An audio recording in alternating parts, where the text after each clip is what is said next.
Well, good morning, friends. I want to thank you for spending just a few moments with me listening to this devotional this week.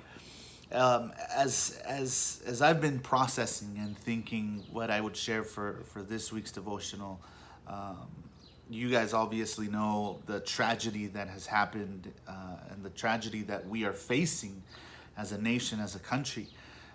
The tragedy that happened in Minneapolis with George Floyd and the aftermath of that in different cities in our nation.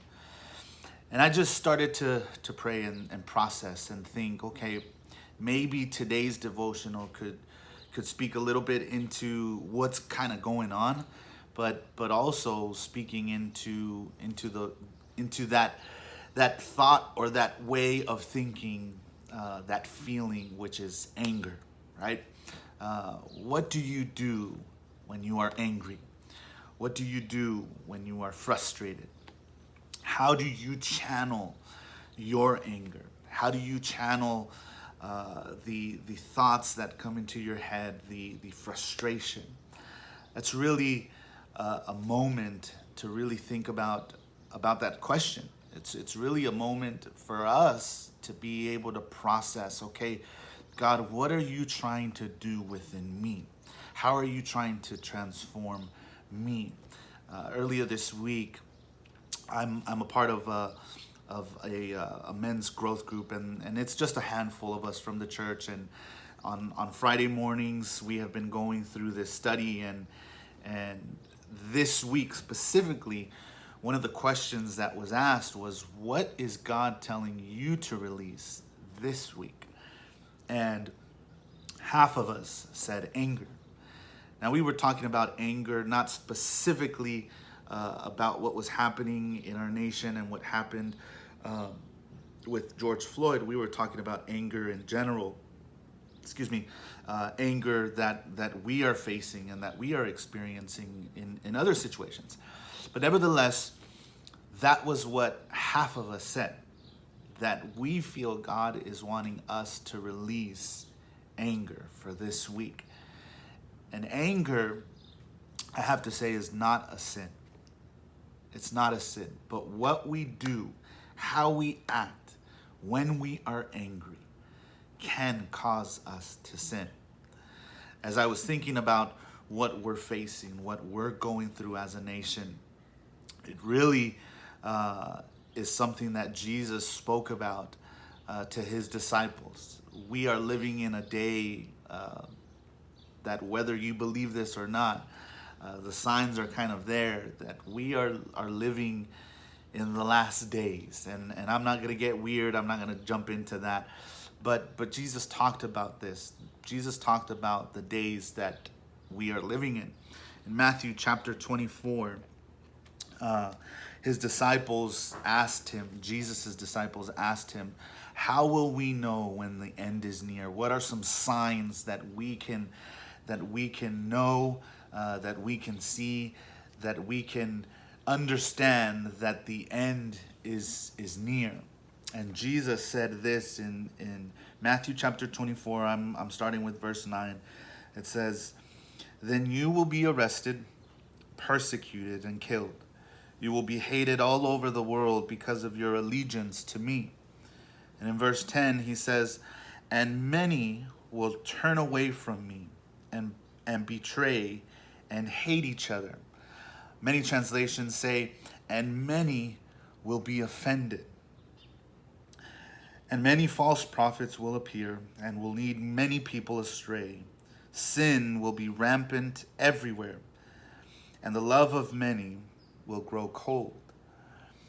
You see, I believe, friends, that these are the signs, that these are those days where people are offended, where people are hating each other, where sin is rampant, and Jesus spoke into this. And the thought for me was, okay, God, what are you wanting to do inside of me?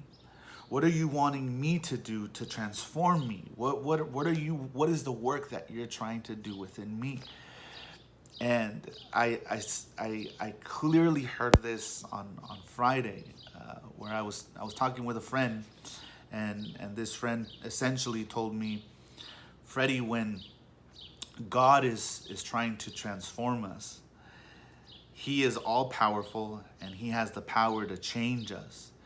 But we have to also do the work. We can't just sit around. We can't just wait for God to just poof, change us from the inside out. We have to do our part. And as this friend of mine told me that, I responded and said, and sometimes our action and our transformation, our participation means that we have to say we're sorry.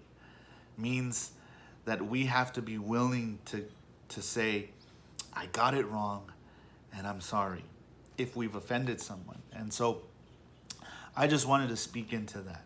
I want to ask you this question. One, is there somebody in your life this week that you need to apologize to? Maybe you offended them. Maybe you said something not really knowing that it would hurt them or offend them or frustrate them or whatever. But is there somebody that God right now wants you to say, send them a text message, give them a call, and say you're sorry? Because in doing that, that's the beginning process of God transforming you. So that's one. And number two, what is God asking you to release this week? Maybe it is anger. Maybe it's bitterness. Maybe it's not being able to forgive somebody who has offended you. Whatever it is, friends, this is the time where we need to act on it. Act on what the Holy Spirit is prompting us to do. Because only then will we be able to be a light in our community, in our neighborhood, in our families, in our homes. I want to finish with a song. A song that you guys have heard before, but it's a song that I learned as a little boy. And it really has stuck with me even now as an adult. I have never forgot the words, the lyrics of this song, and I've really tried to practice essentially being what this song talks about. And it really essentially just talks about being a light.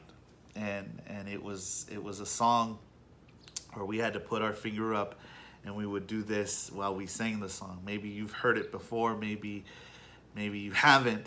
But if you remember this song, you can sing it along with me, and then we'll finish up. The song essentially said, this little light of mine, I'm gonna let it shine.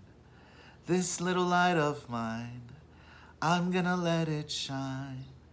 This little light of mine, I'm gonna let it shine. Let it shine, let it shine, let it shine. Friends, the light that is within you has to shine. So let God transform you.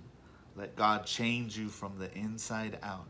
And if that means letting go of anger, if that means saying sorry, then let Him do that. God bless you.